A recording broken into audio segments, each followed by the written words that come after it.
Sisilip ka pa talaga sa bintana. Hayaan mo na lang sila. Gusto ko lang po malaman kung sino na naman ang kaaway ni Aling Tanya. Bakit kapag ba nalaman mo magbabago ba ang takbo ng buhay mo? Hindi naman po, Lola. Curious lang naman po ako malaman kung sino eh. Halos araw-araw na lang may kaaway ang babaeng yan. Kulang na lang buong barangay ang makaaway niya eh. Buti la, wala siyang nakakaaway sa mga kapitbahay natin. Paano lagi siyang pinagbibigyan para wala na lang gulo. Sa bagay nga, tayo hindi pwede basta magsiga at magagalit sila. Pero sila, ayos lang gawin ang gusto nila. Alam naman ng Panginoon ang mga ginagawa nila sa kapwa nila. Hindi po yata uso sa kanila ang karma eh. Bakit ba pinapanalanginan mo na makarma sila? Hayaan mo lang sila. Paano po kasi napapansin ko, ilang taon na rin silang namamayagpag. Kahit pala away si Aling Tanya at ang pamilya niya, inuulan pa rin sila ng biyaya. Huwag mong kainggitan ng biyaya ng ibang tao. Tandaan mo, hindi lahat ng biyaya galing sa may kapal. Saan po galing? Saan pa ba sa tingin mo? Huwag niyo pong sabihin na galing sa... OMG! Ingat ka apo sa lalabas sa bibig mo. Baka magkamali ka. Ititikom ko na nga lang po ang bibig ko. Dapat lang. Ang haba na po nang naging usapan natin eh. Hindi pa rin tapos ang bangayan sa labas. Oh, si Aling Susan pala ang kaaway ni Aling Tanya la. Di ba magkaibigan ang dalawang yon? Yun nga po eh. Hindi kaya masamang pangitain to la?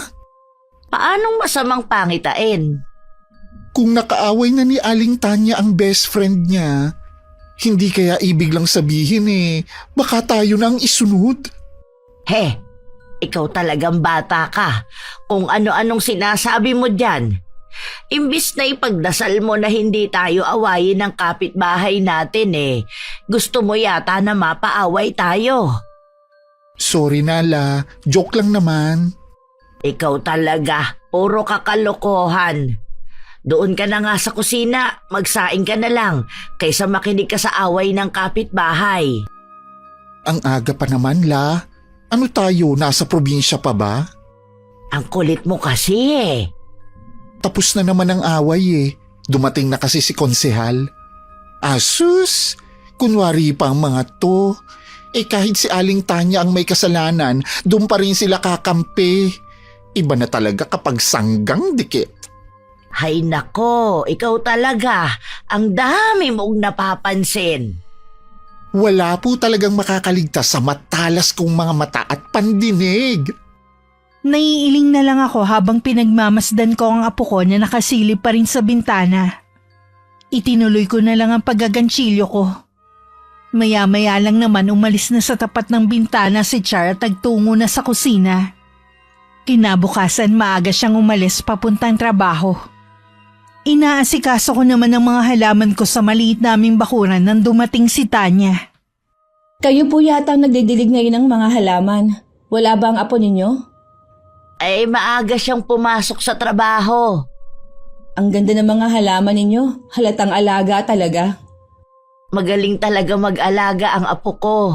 Siya kasi ang nagtanim ng mga ito Para daw may mapaglibangan ako kapag ako lang daw mag-isa sa bahay. Wala lang po sana lumampas dito sa bakod. Kasi amin na tong lupa sa kabila Huwag kang mag-alala. Hindi pa naman nangyayari na lumampas sa mga sanga ng halaman ko sa labas ng bakuran ko. May iba nga pala ako. Hindi ba dumadalaw sa inyong nanay ni Char? Abala ang anak ko. Kaya bihira lang siyang dumalaw. Balita ko nga, may bagong pamilya na ulit siya. Saan mo naman balitaan ang bagay na yan? May nagsabi lang. Nakalimutan ko na po kung sino. Pribado kasi ang buhay namin. Ayoko na tinatanong ako tungkol sa pamilya ko. Ngayon ko lang po nalaman na maselan kayo. Hindi ito pagiging maselan. Ang gusto ko, maging pribado lang ang buhay namin. Ayoko lang kasi na nagiging tampulan kami ng tsismis. Sa totoo lang po, mahirap maging pribado ang buhay sa barangay natin. Halos lahat ng tao dito uhaw malaman ang buhay ng ibang tao. Mainit na sa balatang sikat ng araw. Papasok na ako sa loob ha. Saka na lang tayo mag-usap. Teka lang po Aling Clem. Aalukin ko sana kayo ni Char na sumali sa paluwagan Ako nga hawak at lingguhan ng sahod. Pasensya ka na iha. Hindi kami sumasali sa ganyan. Sapat lang kasi ang kinikita ng apo ko Ganon din ang pensyon na nakukuha ko. Ganun po ba? O sige ho. Kung sakali magbabago ang isip ninyo sabihan nyo lang ako ha. Magkapit-bahay lang naman tayo Sige, itatanong ko rin sa apo ko ang tungkol dyan. Hindi ko maiwasang magtaka kung bakit ako inalok ng kapitbahay ko na sumali. Matagal na kasi silang may hawak ng paluwagan. Ni minsan hindi pa niya kami inalok. Pagdating ni Char, binanggit ko naman sa kanya naging pag-uusap namin ni Tanya. Os? Talaga, Lola? Inalok niya kayo? Ano kaya ang nakain ng kapitbahay natin na yun? Nagtataka nga rin ako. Baka kasi alukin ka rin. Sabihin mo, ayaw mo. Kahit hindi niyo sabihin yan, hindi talaga ako sasali, no? Imbis na wala tayong sakit ng ulo magkakaroon pa tuloy tayo? Binati niya nga rin ang mga halaman natin. Magaganda raw. Kapag may magandang sinabi ang kapitbahay natin, asahan nyo na may kailangan yun sa atin. Ano naman ang kailangan niya sa atin, Aber? Aba, ewan ko po. Hindi naman ako manghuhula. Ayoko talagang magkaroon ng kaugnayan sa kanila. Baka kasi dumating ang araw na tayo ang awayin. Naisip ko nga rin po yan. Oh, ano yun? May away na naman sa labas? Parang boses na naman ang kapitbahay natin. Masilip nga kung sino na naman ang kaaway niya. Aba, ang sekretary ng barangay na si Connie pala. Ano kayang pinag-aawayan nila? Mukhang may kinalaman sa pera. Mahirap talaga kapag pera na ang usapan. Ito naman kasing kapitbahay natin, malakas kasi. Kaya ayos lang na makaperwisyo siya ng ibang tao. Pero siya, ayaw niyang naaargabyado. Inuubos na yata niyang awayin ng mga tao dito sa barangay natin. Baka sa susunod, sila-sila nang magkakapamilyang mag-aaway. Baka dumating ang araw na pati yung mga taong tumutulong sa kanya para maabsuelto siya sa kaso, aawayin na rin niya. Malamang, Lola. Sara mo na nga ang mga bintana. Baka makita ka nakasilip dyan. Ikaw pa ang mapag-initan. Sige po, La. Wala na rin naman bago Kumusta pala ang trabaho mo? Napansin ko na masaya ka nung dumating. Malaki po kasi ang tip ko ngayong araw.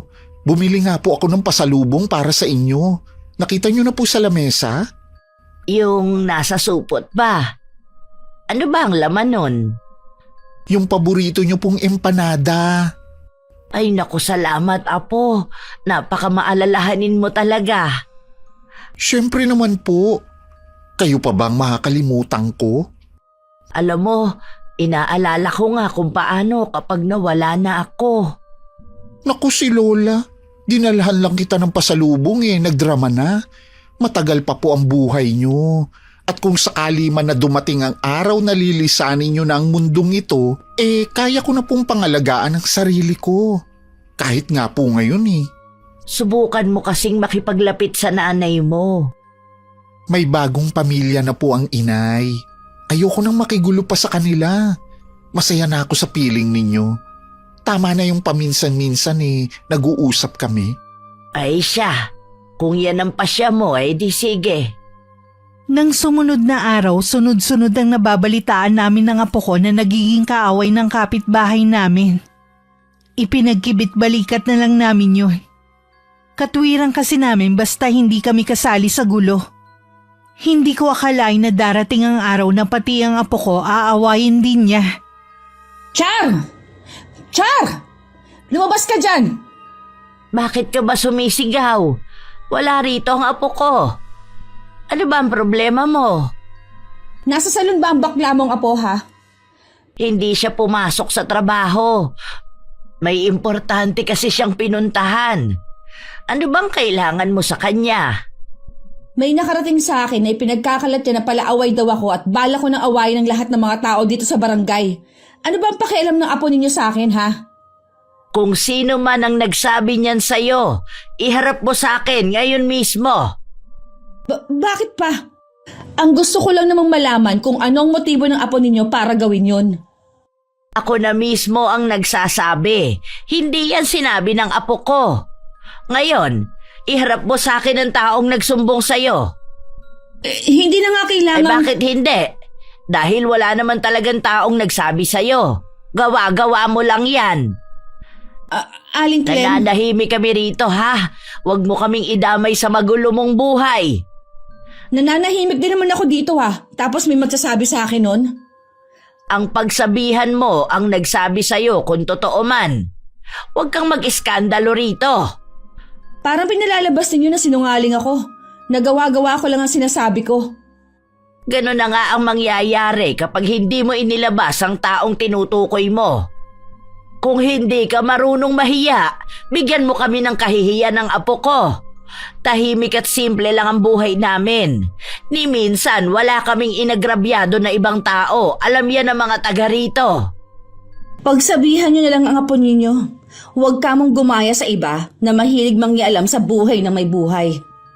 Rendahan mo rin ang bibig mo, Tanya. Hindi sanay ang apo ko sa iskandalo. Huwag mo siyang itulad sa'yo. Matalas din pala ang dila nyo. Akala ko pa naman sadyang tahimik lang kayo. Depende sa kaharap ko. Kung kinakailangan ipamalas ko ang talas ng dila ko alang-alang sa apo ko, gagawin ko. Maipagtanggol ko lang siya. Lumalabas tuloy na konsentidor kayong lola. Gaano mo ba ako kakilala, Tanya? Ho? Anong ibig ninyo sabihin? Tinawag mo akong konsentidora, hindi ba? Ha? Oho, kinukonsinti nyo naman talaga ang apo ninyo eh. Yung kabaklaan niya. Sa susunod, pakaisipin mo muna ang mga lumalabas sa bibig mo. Hanggat maaari, ayokong magkaroon ng kaaway dahil hindi mo gugustuhin yon kapag nakilala mo ko. Pagkatapos kong masabi ang mga dapat kong sabihin, binirahan ko na ng alis si Tanya. Kahit hindi ko nakikita, ramdam ko ang talim ng mga mata niyang nakasunod ng tingin sa akin. Nagingit-ngit naman ang kalooban ni Tanya na umuwi sa bahay nila. Anong nangyari? Nakausap mo ba ang apo ni Aling Clem? Hindi eh. Wala sa bahay nila. Yung lola ang kausap ko. Sigurado ka ba na si Charan nagpakalat ng chismis tungkol sa'yo? Hindi. Hindi naman pala eh. Bakit sumugod ka dun? Anak ka naman ng... pinahiya mo lang ang sarili mo eh. Kilala maglola na yun na tahimik lang at walang kaaway. Sila pa napagdiskitahan mo. Sigurado naman ako na si Char yun dahil malimit ko siya makita na nakasilip sa may bintana nila. Malay mo naman curious lang yung tao. Kahit naman sino mapapasilip sa bintana kapag nakarinig na nag-aaway. Ipinagtatanggol mo pa talagang baklang yun. Hindi naman sa pinagtatanggol. Ayaw ko lang kasing uulitin mo yung pagsugod sa bahay nila. Mahirap yung mga away ka tapos wala naman palang ebidensya. Sa itsura pa lang ng Char na yon, alam ko nang hindi gagawa na mabuti sa kapwa. Sa salon pa siya nagtatrabaho, malamang doon niya pinagkalat. Huwag mong husgahan ng tao batay sa itsura niya. Alam mo, minsan naiisip ko kung talagang asawa kita eh. Kahit kailan kasi, hindi mo man lang ako kinampihan. Paano kita kakampihan? Mali ka naman. Lagi naman ako mali sa paningin mo eh. Tanya naman. Kayo na mga anak natin. Lagi na lang ninyo akong ihinakahiya. Paano kasi? Lagi ka na lang may kaaway. Lagi may sumusugod dito. Tapos kapag may kumalat na chismis tungkol sa'yo, ibang tao ang pagbibintangan mo. Makarinig ka lang ng hindi magandang sinabi ng ibang tao, aawayin mo na naman. Pwede mo naman daanin sa magandang usapan eh. Oh, nasa na yung mga sumusugod dito sa bahay? Di ba? Sila rin naman ang sumuko. Hindi nila ako kaya. Mag-iingat ka, Tanya. Baka mamaya makahanap ka ng katapat mo. Wala pang tatapat sa akin. Baka nga hindi pa ipinapanganak eh. Nakikiusap ako sa'yo, alang-alang sa mga anak natin. Tigilan mo na yan. Baka dumating ang araw, layasan na nila tayo. Eh di lumayas sila. Bakit? Kaya na ba nilang tumayo sa sarili nilang mga paa?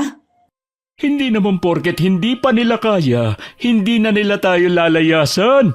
Paano kung magsipag-asawa ang mga yan ng maaga, ha? Sige nga. Hindi mangyayari ang iniisip mo. Ay, sana nga. Aalis ka? Saan naman napunta mo? Eh di mamamasada. Saan pa ba ako pupunta? Namasada ka na kagabi ah. Kararating mo nga lang eh. Oo nga, umuwi lang ako ngayon para kumain. Kailangan ko magdoble kayod. Malaking babayaran ng mga anak mo sa eskwelahan. Eh bakit hindi nila sinasabi sa akin? Eh paano? Abala ka sa pakikipag-aaway mo kung kani-kanino. Kita mo nga, lumalayo na ang loob sa iyo ng mga bata. Kung makapagsalita ka, akala mo naman eh araw-araw ako napapaaway. Ay, saka na lang tayo mag-usap. Kailangan maipila ko na yung jeep na maaga. Doon na lang ako iidlip. Nang dumating ang apo ko nung hapon, agad ko siyang kinumpronta tungkol sa ibinibintang ng kapitbahay namin. Alam ko namang hindi niya yung gagawin. Pero mabuti na rin yung malaman ko ang panig niya. Galing po dito ang babaeng yun? Sinabihan ko nga siya na huwag mag-eskandalo eh. Parang loka naman ang babaeng yun. Tingin po niya kaya walang nakakakilala sa kanya para ikalat ang mga baho niya. Sa tingin ko, naghahanap lang siya ng gulo. Baka ikaw lang ang gusto niyang pagdiskitahan. Iwasan mo na lang siya. Ay naku Lola, kilala niyo ko. Hindi po ako mahilig sa away.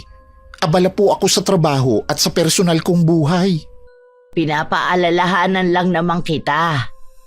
Alam ko naman po yun eh. Huwag na kayong mag-alala sa akin. Kaya ko naman po ang sarili ko. Tsaka pansin niyo po Lola, matapang lang siya kapag nasa bahay lang siya. Pero kapag nasa labas, parang maamong tupa yun. Akala mo hindi makabasag pinggan ng aura. Talaga ba, Apo? Hindi ko pa kasi siya nakakasalubong sa labas eh. Opo, tsaka bakit siya magmamalinis eh? Alam naman ng mga taga rito ang ugali niya. Meron pala akong ibibigay sa'yo, Apo.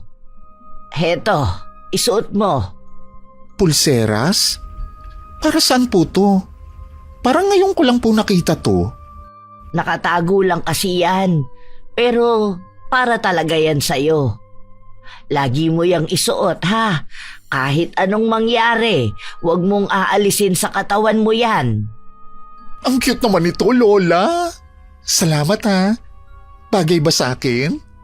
Oo naman. Ingatan mo yan. Siyempre naman po, bigay niyo to eh. Maiba ako. Kumusta ang lakad mo kanina? Ayos naman po. Tatawagan na lang daw ako para sa interview. Sana nga matanggap na ako. Ipagdasal mo na sana matanggap ka sa bago mong ina-applyan. Kung hindi pa, ibig sabihin lang nun hindi mo pa oras para umalis sa salon na pinapasukan mo. Masaya naman po ako sa salon na pinapasukan ko. Kaso kulang pa rin ang sahod ko. Lagi pa po ako nagpapadala kina inay. Nagpapadala ka sa nanay mo? Opo, Lola. Para daw pambaon ng mga kapatid ko na nag-aaral. Ay bakit hindi mo sinasabi sa akin? Akala ko pa naman solo mo lang ang sahod mo. Ayaw po kasing ipasabi ni nanay sa inyo. Ay dahil alam niyang pagsasabihan ko siya. Aba, ang ganda na kasi ng buhay niya nag-asawa pa siya. Wala po tayong magagawa. Nainlove ulit ang inay eh. Kaso mo nga, imbis na hindi na siya mag-aalaga ng mga bata, hayun, sunod-sunod pa ang anak. Yun na nga po eh. Sabi ko nga po, wag nang dadagdagan. Ayaw naman kasi niyang umuwi dito sa atin. Sana kahit papano natutulungan ko siya sa pag-aalaga sa mga anak niya. Yun po yatang lalaki ang ayaw umuwi dito. Baka nahihiya sa inyo. Kapag magpapadala ka ulit, Sabihan mo ko. Dadagdagan ko. Meron pa naman ako na itatabi dyan kahit papaano. Sige po, Lola. Tiyak matutuwa ang inay. Nang araw na yun, pumunta ako sa barangay hall para kunin ang para sa aming mga senior citizen. Meron kasing ibinibigay sa aming buwan-buwan na ayuda. May nasagap akong balita na nagkasakit daw ang sekretaryang si Connie. Kakaiba raw ang sakit na dumapo rito. Hindi raw mapagaling-galing ng doktor ayon sa mga naririnig kong usapan ng mga nandun. Nabalitaan ko nga rin po yun. Meron po kong sasabihin la, pero atin-atin lang po ha. Sabi baka daw po nakulam. Ha? Paano naman nila nasabi na kulam nga? Kasi daw po biglang lumaki ang tiyan. Hindi naman buntis. May mga pagkakataon pa nga daw po na akala mo sasabog na. Tapos naging magaspang din daw ang balat. Hindi po ba makinis yun? Sinadya daw talagang papangitin siya. May hinala ba sila kung sinong may gawa nun sa kanya? Wala naman daw po silang pinaghihinalaan. Baka daw kasi nakursunadahan lang. Tsaka baka hindi rin po sila naniniwala kasi lagi pa rin silang nagpapadoktor eh. Nakakaawa naman. Dapat sinubukan nilang lumapit sa albularyo. Hindi pa ba nila nahahalata na hindi mapagaling-galing ng doktor? Lola, mukhang nahihilig na rin kayo sa chismis ha. Hindi pa rin. Kaya ko lang naitanong dahil narinig ko nga rin ang usap-usapan kanina. Lola, matanong ko kayo. Naniniwala ba kayo sa kulam o barang? Nung panahon niyo po ba meron ng ganon? Oo, meron na rin. Minsan nga, kapwa mangkukulam pa ang nag-aagawan sa kapangyarihan. Ngayon po kaya meron pa? Hindi ko lang alam, Apo. Sumasabay na rin kasi sila sa pagbabago ng panahon. Sabagay nga po. Basta ang mahigpit kong bilin sa'yo, wag na wag mong aalisin sa katawan mo ang pulseras na bigay ko sa'yo, ha? Opo, Lola. Kahit nga naliligo ako, hindi ko inaalis to. Mabuti naman kung ganon. Nagtataka lang po ako. Para saan po ba ito? Pampaswerte at pantaboy sa mga elemento. Akala ko pangontra sa kulam. Maiwan muna kita at magpapahinga lang ako sa kwarto. Sige po, magluluto po ako ng merienda natin. Tatawagin ko na lang po kayo. Isang umaga nagpausok pala ang katabi kong bahay. Akala ni Tanya kami ang nagsunog ng basura. Nagulat na lang ako nang bigla siyang sumugod sa bahay. Nagkataon namang nandun pa si Char. Aling Clem! Char! Bakit ba ang aga-aga nambubulahaw ka na agad ng kapitbahay? Ano po ba ang problema niyo, Aling Tanya? Hoy, Char! Ang aga-aga nagpapausok kayo. May mga sinampay ako, oh. Hindi po kami nagsisiga. Hindi pa nga kami lumalabas ng bahay eh. Sana naman po, huwag kayong basta-basta magbibintang. Katulad ng ginagawa niyo sa akin. Ipinaaalala mo pa talaga. Pwede ba, Aling Tanya, sa iba na lang kayong maghanap sa kung sinong nagsisiga? Kung gusto nyo, tingnan nyo pa yung bakuran namin. Talagang titingnan ko. Ibang klase rin talagang taong to. Sinabi na nga sa kanyang hindi tayo eh. Hayaan mo na, Apo, para tumigil na siya. O ano, may nakita ka bang siga? Wala. Pero sigurado akong dito galing yun eh. Nakakaabala na po kayo sa amin. Sa susunod wag po kayong basta-basta lang susugod dito. Pasensya na sa abala. Babalik na ako sa bahay. May naiwan kasi ako nakasalang eh. Humingi ng pasensya, parang labas naman sa ilong. Hayaan mo na siya. Tayo na sa loob. Nakakainis na kasi sila eh. Lahat yata ng sama ng ugali nasa kapitbahay natin. Tayo na lang ang magpasensya para walang gulo. Sino kaya ang nagsiga ng napakaaga? Itong kapitbahay natin. Minsan kasi gumagamit sila ng kahoy para makapagluto. Alam naman nila na sobrang sela ng kapitbahay natin eh. Tapos magkakahoy pa sila. Hindi mo naman sila masisisi rin. Kita mo nga na napakaraming anak. Baka naman nagtitipid din. Nakikita ko naman po yun na medyo hirap sila sa buhay. Ang mabuti pa, maligo ka na at papasok ka pa yata sa trabaho. Ay, oo nga po pala. Muntik ko na makalimutan. Si Aling Tanya kasi. Bilisan mo na ang pagkilos mo. Huwag ka nang manisi pa ng ibang tao. Kakaalis lang nun ng apo ko nang marinig kong inaaway ni Tanya ang katabi kong bahay. Nung una hinahayaan ko lang. Pero nang marinig kong nag-iiyakan na ang mga bata, hindi ako nakatiis at lumabas ako ng bahay. Tanya, humingi na sa'yo ng dispensa yung tao. Nagpaliwanag na rin siya. Hindi ka ba naaawa sa mga bata? Huwag ho kayong makialam dito, Aling Clem. Kami ang nag-uusap. Hindi mo naman kinakausap ang pobre eh. Pinagsasalitaan mo siya ng hindi kaaya-ayang salita. Bakit ba kayo nakikialam?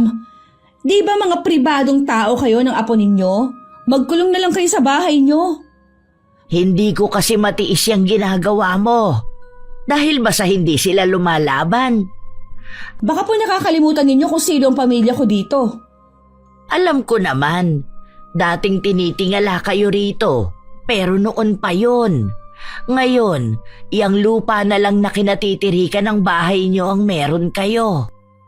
Kahit hindi na katulad dati ng pamumuhay namin, maimpluwensya pa rin kami dito. Ay, ako na ang nakikiusap.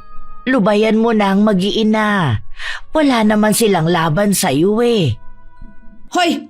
Huwag kayo pumasok sa loob ng bahay! Hindi pa ako tapos sa inyo! Tayo ang magtuos, Tanya. Hayaan mo na lang sila. Ano naman ang laban ng isang matandang katulad mo sa akin, ha? Ha?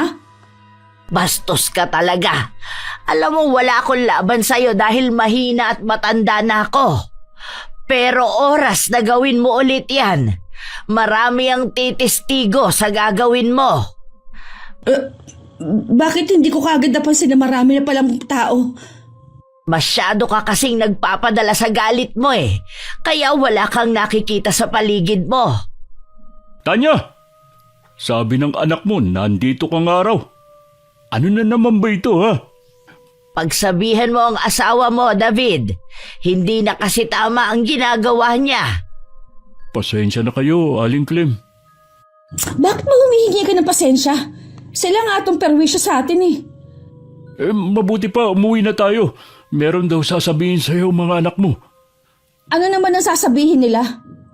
Nagpaalam na dun muna sila sa kanilang lola. Hindi na daw nila kaya ang ginagawa mo. Pati sila, apektado na. Hindi sila maaaring umalis ng bahay. Pinayagan ko na rin. Gusto lang nilang magpaalam sa'yo na maayos. Hindi ko maiwasang maawa sa mga anak ni Tanya. Pero siya rin naman ang may kasalanan kung bakit gusto na rin umalis ng mga bata. Nakarating din kay Char ang ginawang panunulak ni Tanya sa akin. Hindi ko na inalam kung paano niya nalaman. Parang gusto kong kalbuhin ang babaeng yon. Palampasin mo na lang. Ayoko na ng gulo. Bakit po kasi nangialam pa kayo? Hindi ko rin kasi matiis eh. Lalo't nag-iiyakan na ang mga bata. Siguro, natatakot sa lakas ng boses ni Tanya. Mabuti na lang po ganun lang ang ginawa sa inyo ng babaeng yon. Dumating naman kasi si David, kaya naawat siya. Narinig ko nga na aalis na ang mga anak niya. Titira na raw sa lola. Kahit mga anak, hindi na rin matagalan ang ugali niya. Naaawa nga ako.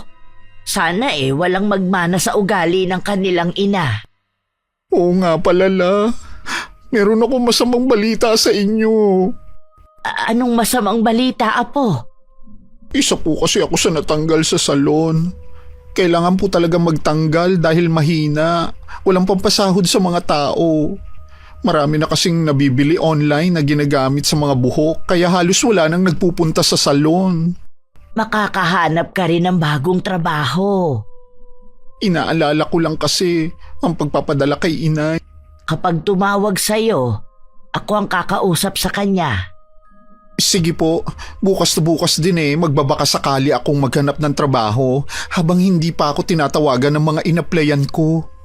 Habang wala ka pang nahahanap, Ako na munang bahala sa mga gastusin dito sa bahay. Ano na naman ang ingay na yun? Huwag mo na lang pansinin. Parang ako na lang ang sumusuko sa bunganga ng babaeng yun. Parang ginawa na lang libangan ng pakikipag-away.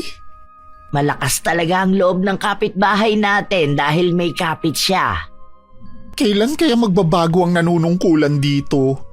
Kapag dayo walang boses, hindi pinapakinggan, basta bahala ka na lang sa buhay mo. Samantalang kapag taga rito at kadikit nila, kinakampihan pa nila. Kaya lumalaki ang ulo eh. Hindi sa lahat ng oras sa kanila papanig ang swerte. Ibig niyo pong sabihin, may karma din sila? Ganon na nga.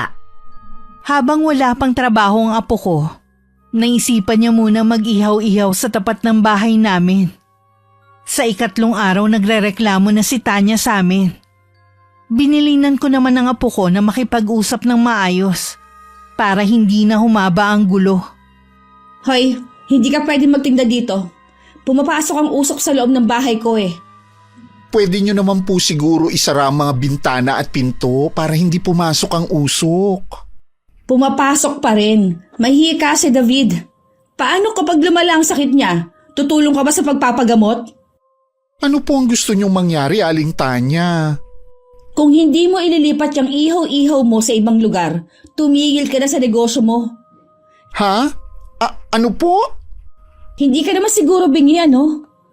Aling Tanya, wala po akong trabaho sa ngayon, kaya po nagtsatsaga ako na magtinda para kahit papaano ay may kita ako. Kung hindi mo tatanggalin ang paninda mo, sa barangay tayo maghaharap. Bakit naman po kailangan paabutin pa sa barangay? Pwede naman tayong mag-usap ng maayos dito. Ang tigas kasi ng ulo mo eh. Ayaw mong sumunod na lang. Lahat na lang po inirereklamo nyo. Sana naman magkaroon kayo ng konsiderasyon sa kapwa nyo. Tigilan mo ako sa kaartehan mo. Oras na hindi mo yan alisin ngayon mismo. Tatawag ako sa barangay. Sige po, ipapasok ko na nga ang mga paninda ko.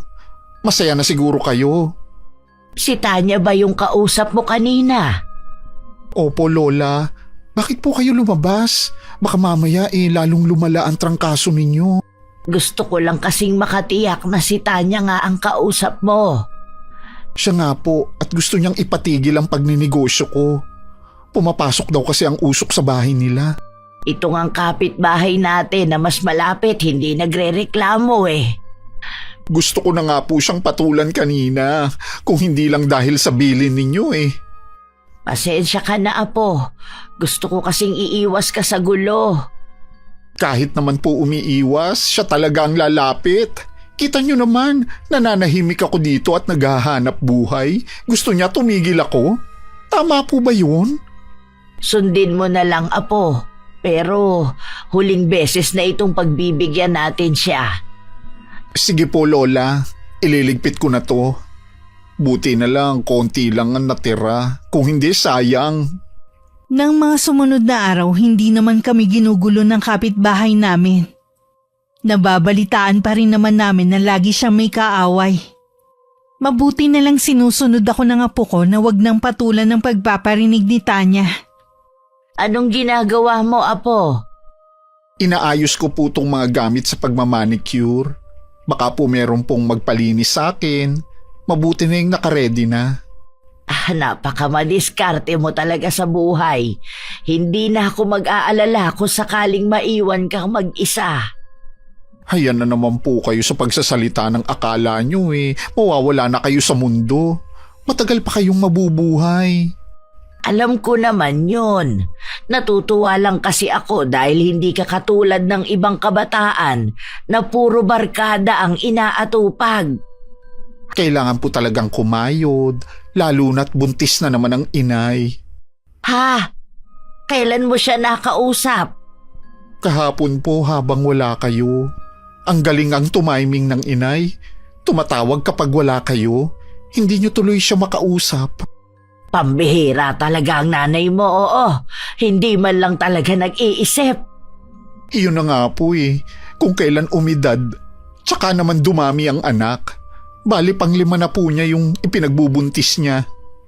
Sus Mariosep, Nakalima na nga agad ang inay mo. Sabi ko nga po pwede naman dito na lang si Jonah. Kahit ako na lang ang magpaaral. Pag-iisipan pa daw. Baka daw kasi hindi na ako magpadala sa kanila kung nandito na ang isang kapatid ko. Ano bang merong pag-iisip yung nanay mo? Yun pa talaga ang inaalala niya. Lagi ko talaga ipinagdarasal na sana tumawag na sa akin yung isa sa mga inaplayan ko. Mangyayari din yan sa tamang panahon. Huwag kang maiinip at magsasawang manalangin. Opo, Lola. Isa nga sa ipinagpapasalamat ko yung iniwan ako sa inyo ng inay. Ako din naman, Apo. Ikaw ang nagbigay ng saya sa buhay ko. Naku, tama na nga Tula. Baka mamaya mag-iyakan pa tayo. Lalabas ka ba ngayon? Kapag meron pong nag-chat sa akin na magpapalinis. O ito, meron na ngang nag-chat. 2 pa sila. Sige Lola, aalis po muna ako ha. O sige, mag-iingat ka ha. Huwag mong kakalimutan na magdala ng payong. Naku, napakatindi ng init ngayon. Hinatid ko pa sa may labas ang apo ko. Hindi ako umaalis sa kinatatayuan ko hanggat natatanaw ko siya. Akma na sana akong papasok ng bahay nang tawagin ako ng kapitbahay namin. Ngiting-ngiti siyang lumapit sa akin habang seryoso lang ako. Oh, saan po pupunta ang apo ninyo? May nag-chat kasi sa kanya na may magpapalinis ng kuko. Kaya pupuntahan niya muna. Marunong po pala siya. Sa susunod sa kanya na lang ako magpapalinis para hindi na ako pupunta sa bayan. Sasabihin ko sa kanya kapag nakauwi na siya ng bahay. Sandali lang ho, Aling Clem. Huwag po muna kayo umalis. Magkwentuhan muna tayo. Meron ka pa bang sasabihin? Meron po. Papakiusap ko sana na kung maaari yung puno ng malunggay ninyo sa likod ng bahay pakiputol nyo na lang. Yung dahon kasi napunta sa amin. O sige, mamayang hapon ko na lang yan aasikasuhin. Baka ipautos ko na lang ang pagputol. Aling Clem. Anya, nandito ka lang pala. Magandang araw po, Aling Clem. Anong ginagawa mo dito?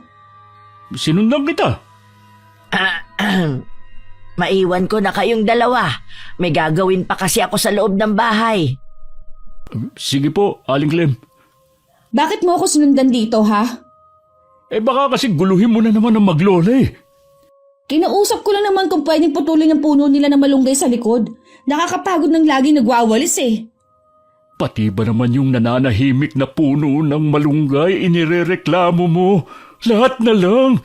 Yung mga manok ng kapitbahay, aso at pusa nila, usok. Sa susunod, ano na naman kaya irereklamo mo? Gusto mo lagi kang may kaaway Kita mo nga, iniiwasan na tayo ng mga tao. Bakit ba nakikialam ka sa akin, ha? Alam mo kapag hindi ka magbago, pati ako lalayasan na kita. Bakit ba gano'n na lang kung ipagtanggol mo maglolang yan, ha? Kasi nananahimik lang sila. Hindi porket pinagbibigyan ka nila, ayos lang sa kanila mga ginagawa mo. Kung wala sa lugar ang pagreklamo ko, edi sana umalma ang mga yan. Hindi ka ba talaga titigil, ha? Kung hindi ha? Pues, bahala ka na sa buhay mo. Mag-isa ka sa bahay na yan. Teka lang, David. Seryoso ka ba? Oo, nakakapagod ka ng intindihin. David naman, mag-usap muna tayo. Bitiwan mo ang braso ko. Hindi mo na ako mapipigilan pa. Tutal naman, hindi ka nakikinig sa amin ng mga anak mo. Huwag mo naman akong iwan mag-isa dito sa bahay. Pare-pareho na lang talaga kayo ng mga anak natin. Hindi ako maintindihan. Ikaw ang nanay tapos gusto mo ikaw intindihin namin lagi. Gusto mo kasi suportahan namin yung ugali mo Uwi lang ako rito kapag nagbago ka na. Imbis na magbago si Tanya gaya ng gustong mangyari ng asawa, lalo pang lumala ang ugali niya. Natuto na rin siya magbisyo dahil walang pumipigil sa kanya. Isang araw nagulat na lang kami ng apo ko na marinig namin ng malakas niyang sigaw. Nagkatinginan na lang kami ng apo ko bago lumabas para harapin na nagwawalang babae. Malandi kang bakla ka! Salot! Kaya pala inaahas mo ang asawa ko! Teka, Aling Tanya. Hindi ko po alam ang sinasabi mo. Pwede niyo po bang ipaliwanag? Huwag kang magsinungaling pa! Merong nakakita sa inyo ni David! Huminahon ka, Tanya. Ano ba kasing ikinagagalit mo sa apo ko? Yang apo mo, ha? Nilalandi si David. Akala yata may mahihita siya. Hoy! Hindi ka papatulan ng asawa ko. Mahiya ka naman sa balat mo. Naku po, hindi ko po yan naiisip gawin. Malaki po ang respeto ko kay Mang David. Para ko na po siyang ama. Sinungaling! Bakit mo siya nilalandi kung ganon, ha? Kilala ko mga katulad mo. Mas kiripa sa tunay na babae. Huwag mong mainsu-insulto ang apo ko sa mismong bakura namin, Tanya. Kung sa tingin mo ay may maling ginawa ang apo ko, ako mismo ang kakastigo sa kanya. Dapat lang. Hindi yung kinukonsinti ninyong kabaklaan niya. Lola, wala po akong ginagawang masama. Hindi ko alam kung ano bang sinasabi ng babaeng to. May mga saksi kung paano mo hawakan ang braso ni David. Sobrang lapit pa na mukha mo sa kanya. Ano, itatanggi mo pa? Mali po kayo nang iniisip nyo sa akin. Inalalayan ko lang po noon si Mang David dahil nahilo siya. Dalawa kami noon. Yung kasama kong isa kumuha lang ng tubig. Nagpapalusot ka pa? Sa tingin mo maniniwala ako sa'yo? Naniniwala ako sa sinabi ng apo ko. Mas kilala ko siya kaysa sa'yo. Kung sino man ang nagsumbong sa'yo, huwag ka mong gumawa ng gulo. Hindi ako papayag na hindi makaganti sa apo mo. Napahiya ako ng dahil sa kanya. Huwag po kasi kayong maniwala sa mga sumbong sa inyo. Alam kasi nila na mapagpatol din kayo sa issue. Tumigil ka! Kahit kailan talaga, mga salot at perwisyo kayo. Kailan naging perwisyo ang apo ko? Bukod tanging ikaw lang ang nagsabi niyan. Huwag mo rin siyang tatawaging salot dahil ang salot dito ay walang iba kundi ikaw. Mga walang hiya talaga kayo maglola! Magbabayad kayo sa ginawa niyong to! Lalo ka na, Char! Lahat na kumalaban sa akin nagsisisi! Tandaan mo yan! Subukan mo lang kantiin kahit dulo ng daliri ng apo ko. Hindi mo magugustuhan ang gagawin ko sa'yo. Lahat kayang gawin ng lolang nagmamahal sa kanyang apo. Mabuti pa Lola, pumasok na tayo sa loob ng bahay. Aling Tanya, nakikiusap po ako sa inyo. Alamin niyo muna ang totoo bago kayo mambintang at sumugod dito sa bahay. Kausapin niyo po si Mang David para maliwanagan kayo. Napapansin ko madalas nakatingin sa bahay namin si Tanya. Punong-puno ng pagbabanta ang mga mata niya. Hindi ko tuloy maiwasang mag-alala kay Char. Kulang na lang hindi ko siya palabasin. Kaya lang matigas din ang ulo. Kailangan daw niya maghanap buhay. Araw yun ng linggo. Niyaya ko ang apo ko na magsimba pero masama daw ang pakiramdam niya. Kaya ako na lang ang umalis. Pagbalik ko nakasalubong ko si Tanya na masama ang tingin sa akin. Nilampasan ko na lang siya.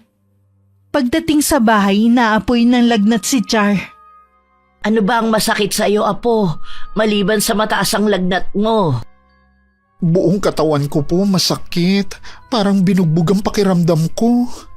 Kukunin ko lang ang langis ko. Hihilutin ko ang buong katawan mo para makasingaw ang init. Kahapon okay pa naman ang pakiramdam ko. Hindi kaya sobrang pagod na rin. Lola naman, hindi naman po mabigat ang trabaho ko eh. Hindi ka naman nalilipasan ng gutom. Sobra-sobra pa nga ang tulog mo. Ay bakit nga kaya? Baka naman nahawaan lang ako sa labas. La, pwedeng pahilot din ang tiyan ko. Sumasakit kasi. Teka, pahiran natin ang langis. Anong nangyari dyan? Matigas na parang tabla ang tiyan mo ah. Umiikot na rin ang paningin ko sa hilo. Nasaan nga pala ang ibinigay ko sa iyong pulseras?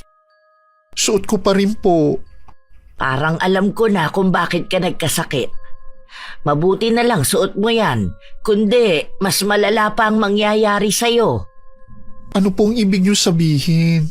Saka ko na ipaliliwanag. Magpagaling ka muna, apo. Nandito lang ako sa tabi mo. Minsan ito po yung namimiss ko. Tuwing nagkakasakit ako sobrang alaga ninyo sa akin. Aba syempre naman, apo kita eh. Aalagaan kita kahit damulag ka na. Lola talaga. Ano pang masakit sa'yo? Itong ulo ko po parang binibiyak naman ngayon. Kanina parang pinupukpok. Hihilutin ko at tatapalan ko ng dahon. Salamat la. Sarap nyo talaga maghilot. Ngayon naman inaantok na ako. O wag mong pigilan ang antok mo. Sige na, matulog ka na. Pagkising mo, magaling ka na. Nang makita ko nakatulog na ang apo ko, saka ako lumabas ng kwarto niya. Lumabas ako ng bahay. Pero sakto namang dumating si Tanya. Nakangiti siyang lumapit at binati ako. Saan po ang punta ninyo, Aling Clem? Sa tindahan lang sana. May bibilin lang na panahog sa lulutuin kong ulam. Bakit hindi nyo lang iutos kay Char? Natutulog pa kasi ang apo ko eh. Tanghali na nasa higaan pa rin siya. Masama po bang pakiramdam ng apo mo? Bakit mo naman naisip na masama ang pakiramdam ni Char? Ha? Kasi sabi ninyo nakahiga pa rin siya. Tanghali na talaga bumabangon ang apo ko kapag wala siyang gagawin. Bala ko po sana magpalinis sa kanya ng mga kuko. May lakad kasi ako mamaya eh. Bakit sa apo ko pa ikaw magpapalinis? Marami naman dyan na pwede mong kausapin. Ano po, kasi mas malapit kayo sa bahay namin. Tsaka tulong ko na rin sa kanya. Pagkatapos mong manggulo dito, pagbintangan ng apo ko na nilalandi ang asawa mo. Baka nakakalimutan mo, pinagbantaan mo rin siya. Kalimutan na lang natin ang nangyari. Wala na po yun sa akin. Hindi ako ganun kadaling makalimot, lalo't sangkot ang apo ko. Bakit ba parang kayo pang nagmamalaki ngayon ha? Aba, apo mo na nga ang may atraso sa akin eh. Walang atraso ang apo ko sa'yo o kahit kanino. Natural, apo mo. Kaya pagtatakpan mo mga kalokohan. Huwag mong ubusin ang pasensya ko, Tanya. Kilala mo ko pero hindi mo alam ang kaya kong gawin. Binabantaan niyo ba ako, Aling Clem? Baka hanggang salita ka lang.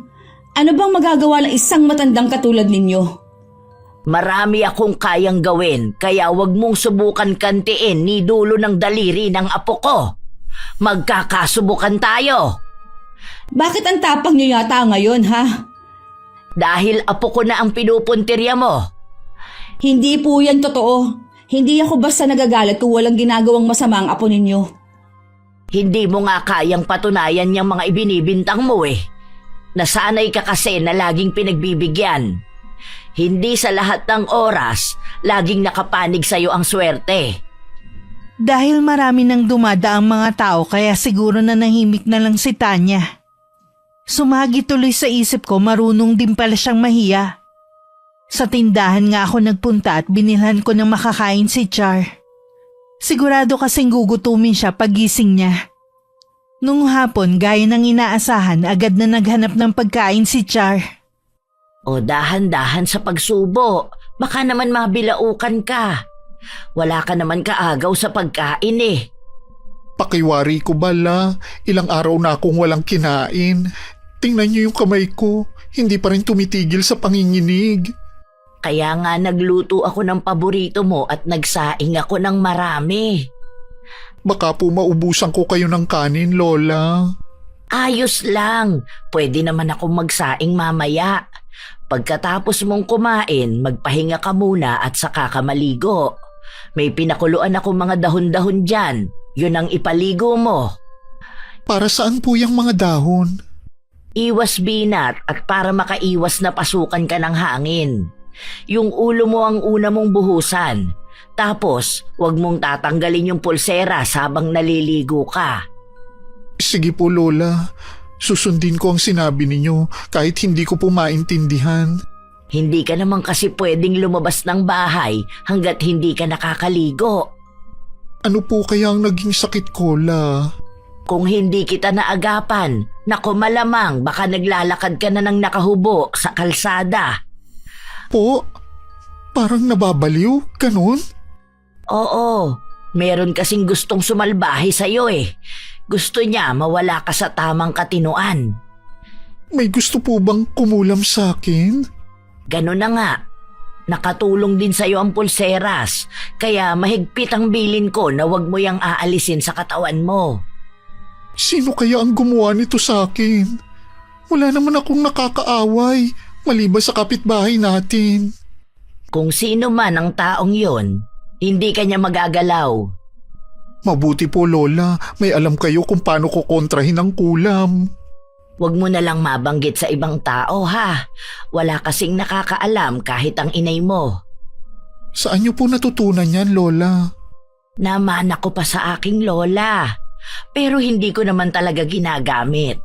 Lalo na sa panahon ngayon na wala nang naniniwala sa mga katulad ko.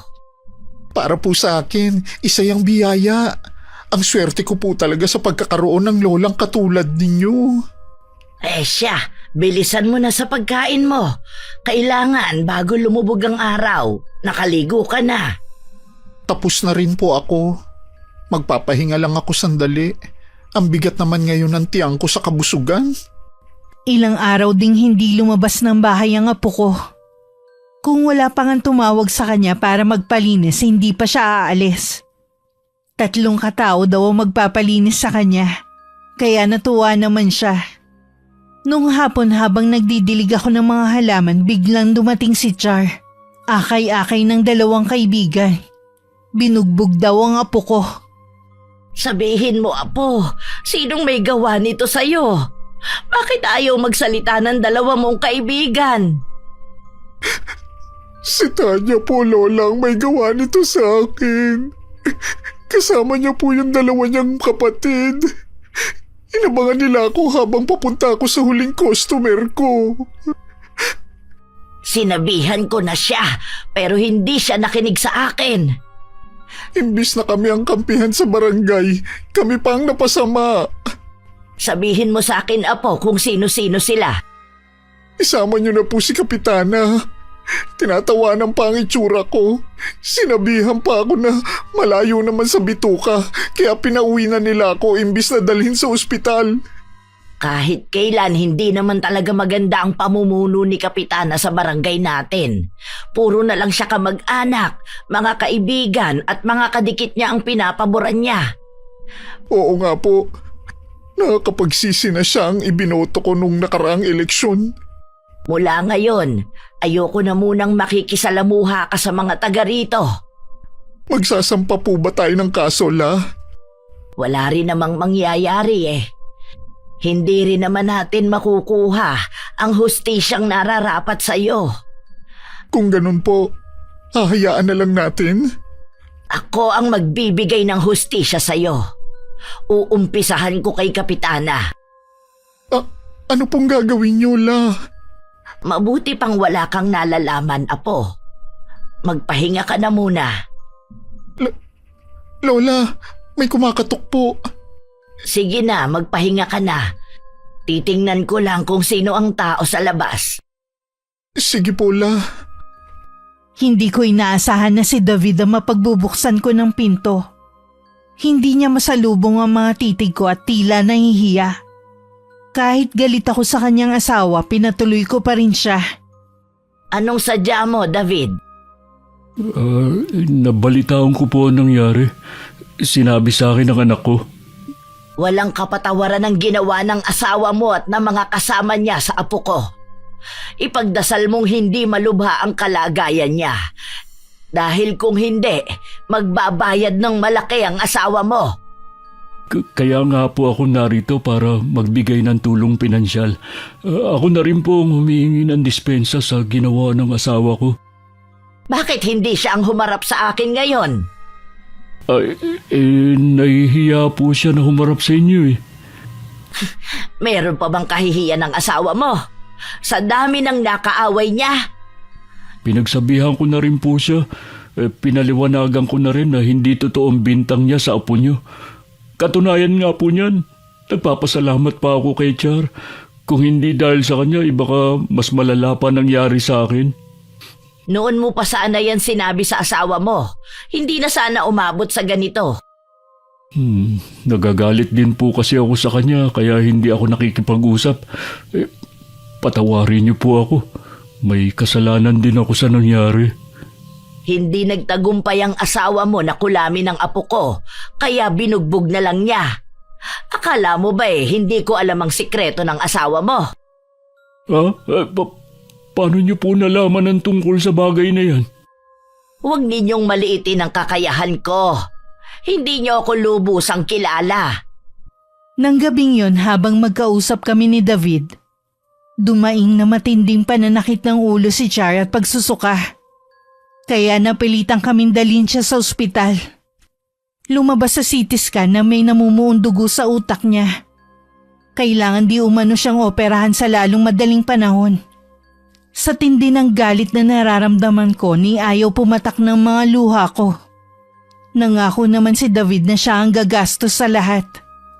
Kahit nung magpaalam siyang uuwi muna ni hindi ko man lang siya sinulyapan. Bakit ngayon ka lang umuwi? Dinala namin sa ospital si Char, kaya ngayon lang ako. Asus, nagpadala pa talaga. Sobrang arte naman ng baklang yun. Kailangang operahan si Char dahil sa pamumuo ng dugo sa ulo niya. May mga nakapagsabi na hinampas mo ng kahoy yung si Char. Nadala na kasi ako ng galit ko. Hindi ko alam kung nagawa ko ba talaga yun. Oo, ginawa mo. Tingnan mo resulta ng pakikipag-away mo. Paano kung mamatay ang apo ni Aling Clem? Anong gagawin mo? Hindi ko nga sinasadya. Kasalanan naman kasi niya Paano naging kasalanan ni Char? Kasalanan niyan tulungan ako nang mahilo ko na hindi mabagok ang ulo ko? Anong sabi ng doktor? Gagaling daw ba si Char? Kailangan muna siya maoperahan para matanggal ang dugo sa utak. Doon pa lang malalaman ang resulta. Saan naman kaya sila kukuha ng pampaopera? Nag-iisip ka ba talaga? Ha? Sino ba sa tingin mo dapat managot? Natural, inako ko na lahat ng gastusin sa pagpapagamot kay Char. Hindi mo naman yun gagawin Ano? Saan naman tayo kukuha ng pera? Hindi naman tayo mapera Yun na nga Hindi tayo mapera, pero ang lakas ng loob mo na manakit ng kapwa mo. Ilang beses ko bang sasabihin sa'yo na hindi ko ginusto ang nangyari? Hindi mo nga ginusto, pero plinano mo muna na kulamin si Char. Nung hindi nga nagtagumpay, pinagtulungan niyo siyang bugbugin. Paano mo nalaman yan? Mismong si Aling Clem ang nagsabi. Mukhang matagal na niyang alam ang sikreto mo. Kaya siguro hindi tumalabang kulam na ginawa ko sa apo niya. Baka may alam din siya na pangontra. Posible. Hindi lang yun. Nagbanta rin siya. Hindi ko alam kung anong gagawin niya sa inyo para makaganti. Tutulungan mo na nga siya para maipagamot ang apo niya Tapos gaganti pa siya. Kung ipapakulong niya ako, hindi lang ako ang dapat na ipakulong niya, pati mga kasama ko. Hindi mo ba naiintindihan ang sinabi ko? Lahat kayo pagbabayarin niya sa nangyari sa kanyang apo. Hihingi na lang ako ng tulong sa mga kamag-anak namin para maabsuelto ako sa kaso. Kung sakaling magreklamo yan si Aling Clem. Kung nakinig ka lang sana noon sa akin, hindi na aabot sa ganito lahat. Huwag mo na nga akong sisihin pa. Nangyari Humanap na lang tayo ng solusyon. Ibebenta ko ang jeep para pandagdag sa gastusin sa ospital. Ha? Pero doon mo kinukuha ang panggastos sa mga bata. Paano mga anak natin? Ang pag-aaral nila? Baka tumigil muna sila sa pag-aaral. Hindi pwede. 1 taon na lang magtatapos si Reggie sa college. Anong gagawin ko? May naiisip ka ba solusyon? Subukan mo mangutang kay Kapitana. Tutal, dahil sa kanya kaya malakas ang loob mong gumawa ng gulo dahil alam mong lagi kang kakampihan. Bakit kailangan mangyari to? Pati mga anak natin apektado. Noon pa naman sila apektado. Pero nakinig ka ba sa pakiusap namin? Sarili mo lang iniisip mo. Ikaw ang gumawa ng problema, pero lahat tayo damay. Napahagulgol na lang sa takot at pag-aalala si Tanya. Ni sa panaginip kasi, hindi niya akalaing hahantong sa ganun ang ginawa niya. Kinabukasan dumalaw muli sa ospital si David dala ang malaking halaga. Naoperahan na rin si Char. At tagumpay naman na naalis ang namumuong dugo sa utak niya. Kumusta na po si Char? Hindi pa siya gumigising. Hindi pa rin siya pwedeng lapitan. Ay, hindi ko man lang mahawakan ng kamay niya para maramdaman niya na nandito lang ako sa tabi niya. Naiintindihan ko po kayo. Kailanman ay hindi mo ako maiintindihan dahil hindi ka pa nalagay sa ganitong sitwasyon. Kaya nga po ako narito para damayan kayo. Alam ko po na wala dito ang kaisa-isa niyong anak. Hindi ko kailangan ng simpatsya galing sa'yo. Hindi mo mapapawi ang nararamdaman ko dahil sa ginawa ng asawa mo. Kung magsasampa po kayo ng reklamo, hindi ko naman kayo pipigilan. Wala akong planong magsampa ng kaso. Salamat po. Hintayin nyo na lang ang matinding balik ng ginawa ng asawa mo. Kung plano niyo po na ikalat ang nalalaman niyo sa asawa ko, wala naman pong maniniwala sa inyo. Baka mapagkamalan pa kayong baliw. Nagpapasalamat ako sa pinansyal na tulong na ibinigay mo. Pero hindi sapat yon para kalimutan ang lahat. Nararamdaman ko po na may iba kayong plano. Kung ano man po yun, isipin niyo rin si Char. Hindi niya rin gugustuhin na maging masama kayo. Kahit anong sabihin ni David, sarado na ang isipan ko para makinig. Buo na ang desisyon ko. Oras na gumaling si Char, tsaka ako naman sisimulan ng plano ko. Samantala, hindi naman mapakali si Tanya. Naroon pa rin ang takot sa dibdib niya, na baka bigla na lang may dumating na pulis at damputin siya. Alisin mo na yung takot mo na baka makulong ka. Wala siyang balak talagang magsampa ng kaso. Baka naman balak niyang ipagkalat ang nalalaman niya tungkol sa akin. Hindi niya yung gagawin. Walang maniniwala sa kanya. Humingi ba ulit siya ng pera? Hindi siya humingi. Ako na nagkusa na bayaran ang gastusin nila sa ospital. Dahil sa kanila, nawala ang lahat sa atin. Hindi rin makakapag-aral ang anak natin. Ay sana naman, maging aral na to sa'yo. Hindi lahat pwedeng daanin sa away, sa init ng ulo. Oo na, paulit-ulit ka na lang eh. Bakit ba parang ikaw pa ang galit? Ako na nga lumutas sa problema mo eh. Sana umalis na yan maglola na yan dito. Magpakalayo-layo na lang sila habang nakikita ko sila. Lagi ko lang maaalala ang ginawa nila eh. Talagang sila pa ang sinisisi mo? Sino ang sisisihin ko? Wala ka na talagang pag-aasa. Imbis na magbago ka at magsisi ka na sana. Puro galit pa rin ang nasa puso mo. Ano pa bang gusto mo ha? Napagamot na naman natin ang apo niya. Sobra-sobra pa nga naging kabayaran eh. Ang gusto ko sana maging mabuti ka ng tao. Lumapit ka pa rin sa maglola at humingi ka ng kapatawaran. Nako, hindi na. Sobra naman yata yun. Sino ba sila? Bahala ka na nga. Hindi lang ulo mo matigas pati ang puso mo. Saan ka na naman pupunta? Ngayong wala na tayong sariling jeep, makikipasada na lang ako sa kumpare ko.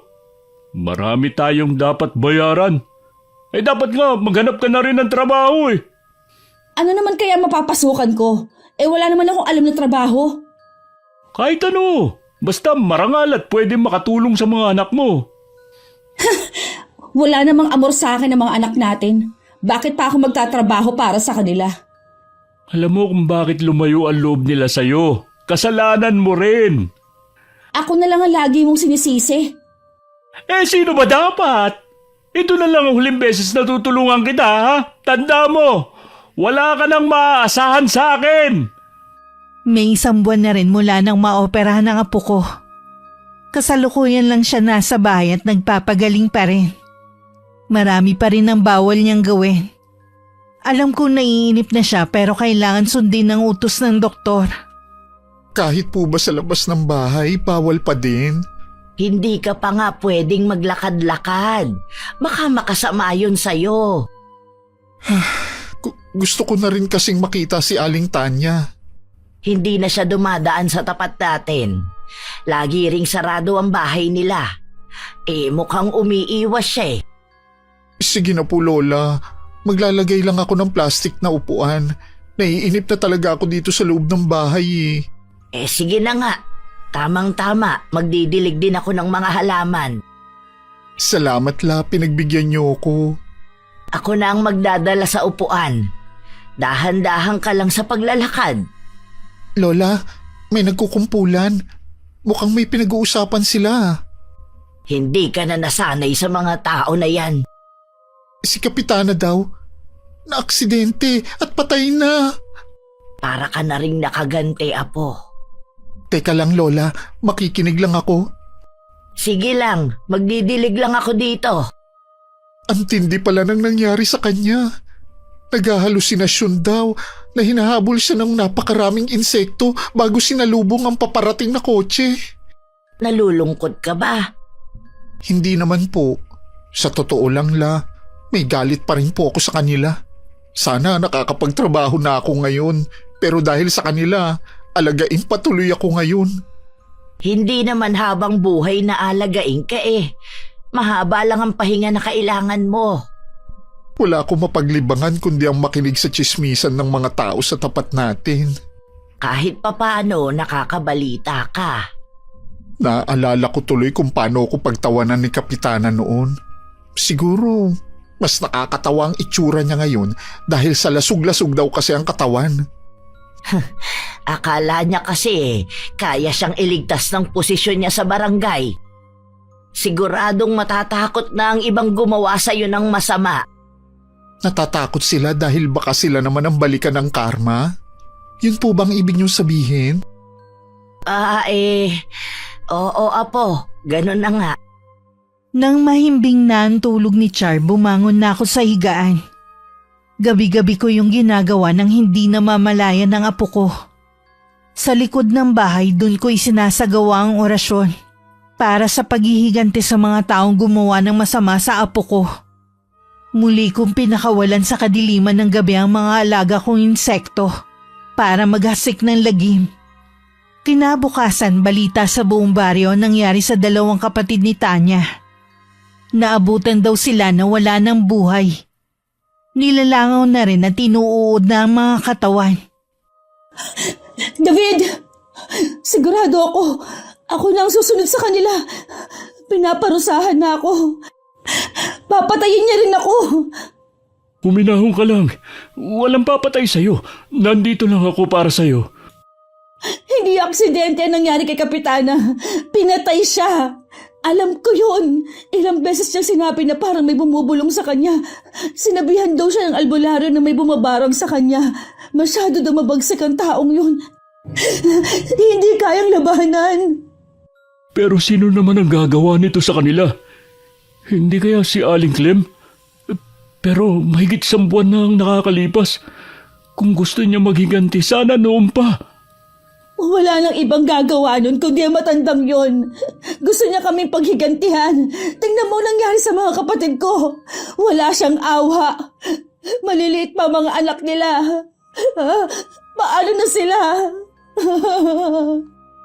Kung totoo nga na si Aling Clem ang nasa likod ng lahat ng ito, kailangan natin siyang kausapin at humingi ng kapatawaran.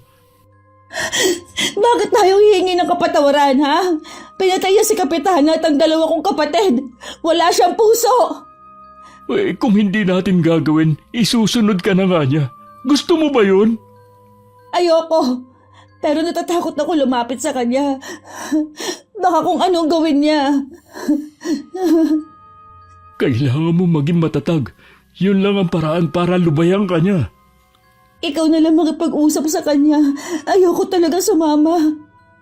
Isipin mo naman ang mga anak mo. Ayaw mo ba silang makasama ng matagal? Gusto. Kaya lang mas naging ibabaw ang takot sa puso ko.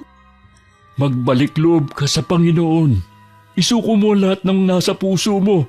Tsaka ka humingi sa kanya ng kapatawaran. Napakasama ko, David. Paano niya ako makikinggan? Magtiwala ka lang sa kanya. Manalig ka. Sa kabila ng lahat, hindi mo pa rin ako iniwan. Nanatili ka sa tabi ko. Patawarin mo ako kung hindi man ako naging mabuting asawa at ina ng mga anak natin. Ang mahalaga, nagsisi ka na. at handang magbago. Nang araw na yun, isang kakaibang karamdaman ang dumapo kay Tanya. Bigla na lang siyang nanigas at hindi makatayo. Nagkaroon na rin ng mga sugat ang buong katawan niya. At may masangsang na amoy na lumalabas. Nararamdaman ko na hindi na ako magtatagal. Matutulad din ako sa dalawa kong kapatid. Oras na lumabas sa mga insekto sa mga sugat ko. Yun na ang katapusan ko. Huwag mo sabihin yan. Kailangan ka pa namin ng mga bata. Sabihin mo na lang sa kanila na mahal ko sila. Patawarin ka mo nila ako kung hindi ako naging mabuting ina. Tinawagan ko na sila. Papunta na sila rito. Pakisabi rin kay Aling Clem at Char. Patawarin nila ako. Nagsisisi na ako. Pupuntahan natin sila. Hindi ako maaaring lumabas sa bahay nito. Oras na gawin ko yun, mapapabilis lang ang kamatayan ko. Gusto ko pang makita ang mga anak ko sa huling sandali. Ako na lang ang pupunta sa bahay ni Aling Clem. Nandito na pala mga anak natin. Oh, bantayan niyo muna ang mama niyo, ha? May kailangan lang akong gawin. Hindi na sinagot ni David ang mga tanong ng mga anak. Nagmamadali na siyang lumabas ng bahay patungo sa amin. Nang mga oras na yon, kasalukuyan kami nagkukwentuhan ni Char nang dumating siya sa bahay namin. Anong ginagawa mo rito? Alam ko po na kayo ang bumabarang kay Tanya.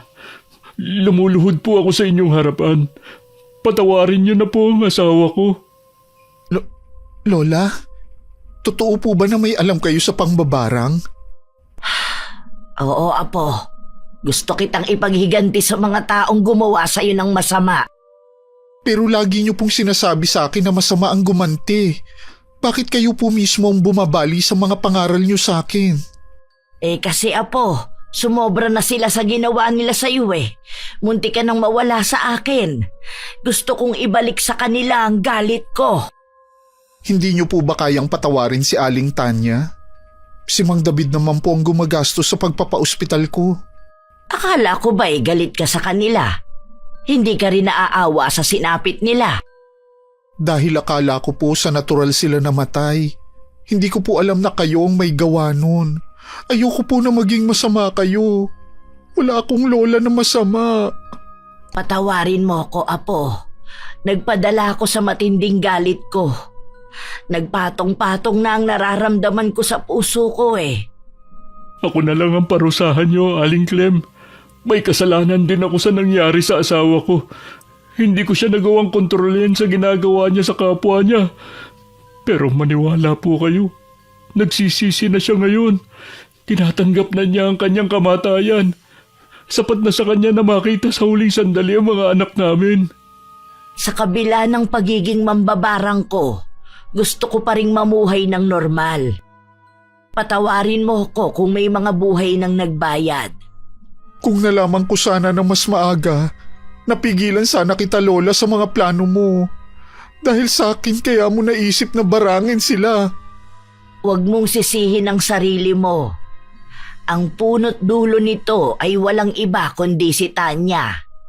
Ang ugali niya ang dahilan kung bakit tayo umabot sa ganito. Magkaganon man, patatawarin ko siya alang-alang sa apo ko. Babawiin ko ang sumpa ko sa kanya.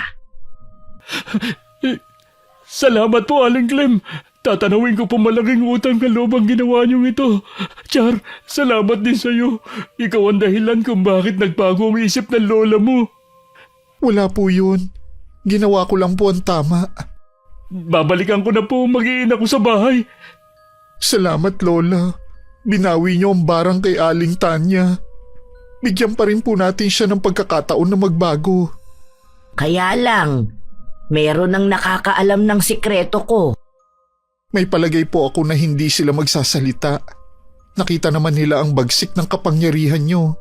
Hindi sila mangangahas na ipagkalat ang nalalaman nila. Tama ka, Apo. Sige na, matulog ka na. Kailangan mo pa ng maraming pahinga para manumbalik ang lakas mo. Samantala nadatnan ni David na nag-iiyakan ng kanyang mag-iina. Nawala na rin ang mga sugat sa katawan ni Tanya. Kinabukasan din pumunta ang mag-asawa sa bahay. Umiiyak na yumakap sa amin ng apo ko si Tanya. Patawarin niyo po ako, Aling Clem. Char, pinagsisisihan ko na po ang mga nagawa ko. Napatawad ka na namin ng apo ko. Patawarin mo rin ako kung 3 tao ang nawala ng dahil sa akin. Kasalanan ko po kung bakit nangyari sa kanila yon.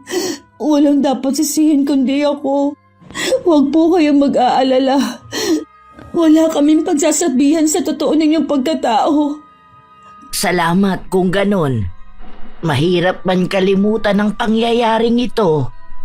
Sana, ibauna natin sa limot ang lahat. Opo, Aling Clem. Sana umpisa na rin ang magandang samahan nating magkakapitbahay ang pangyayaring ito. Pangako po, magiging mabuti na akong kapitbahay sa lahat. Isang matinding aral na sa akin ang pangyayaring ito sa buhay ko. Salamat naman po at nagkasundo na rin tayong lahat. Hindi man naging maganda ang simula. Nagpapasalamat na rin ako na sa huli mas pinili pa rin namin na magpatawad. Bagamat nasa iisang barangay at magkalapit bahay lang, bihira na rin kami magkita ng kapitbahay naming si Tanya. Hanggang magkaroon ng trabaho si Char sa malayong lugar. Para makalimot sa mga nangyari, sumama na rin ako sa aking apo. Alam kong malaking kasalanan na nagawa ko. Pero nakahanda na ako sa malaking parusang naghihintay sa akin. Wakas,